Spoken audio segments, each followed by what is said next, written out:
is a Frankentstein, one of 300 built by Fender under contract to Eddie Van Halen, right?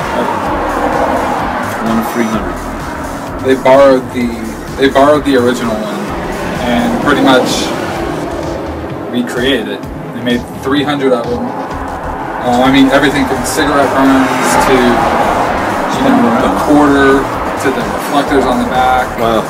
I mean, everything that he had, even this, which is just a recreation of a reflector that he had that was ripped off. I mean, every little... Oh yeah, it's extremely detailed. You know, look at that. Like, this is where the wiring from the extra pickup, this non-functioning pickup right here. So it's like an exact replica of his real guitar? That's essentially, Ed can't even tell the difference. And the 300 or whatever that they made were all just like that? More or less. I mean, there's maybe a little thing here and there. Tiny variations. Because they were all done by hand, but as a whole, I mean, you look at his guitar and look at this one and you're not going to tell the difference. Even like the blue paint, and even this, the thing is this is all, like, he taped it, but this is mostly like paint. Like, originally on Van Halen 1, this guitar was white and black. It was a white guitar with black stripes. Wow. And so, like, they literally started it off as that guitar and then went over it just as Ed did, you know, with all his stuff. So, I mean, there's nothing pretty about this thing at all.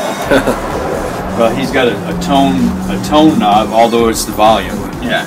You know, just because he had one. And then this right here was just to put extra picks on. It's double sticky tape.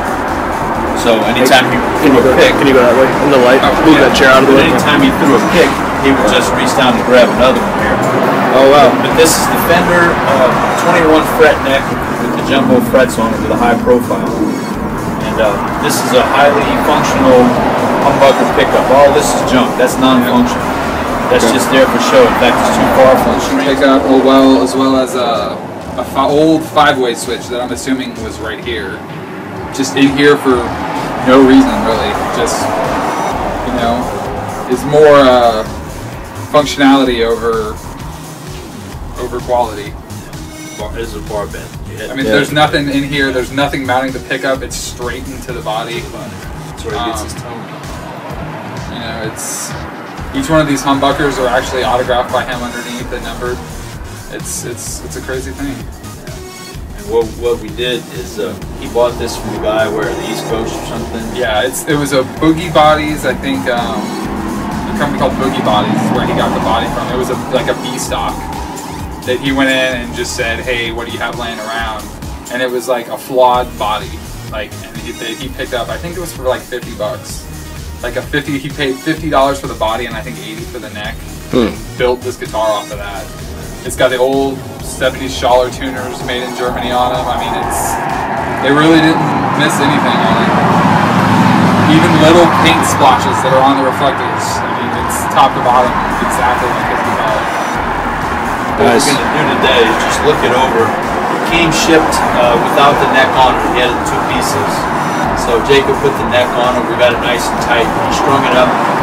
Kind of looking at the lay of the neck, the way the nut and the 12th fret and the bridge of Floyd Rose here, how that all hangs. We're going to make sure that we tweak everything so it's going to be playing right, get some decent action on it, and then after it's all said and done, then we'll set the intonation on the strings, make sure that everything is perfectly true.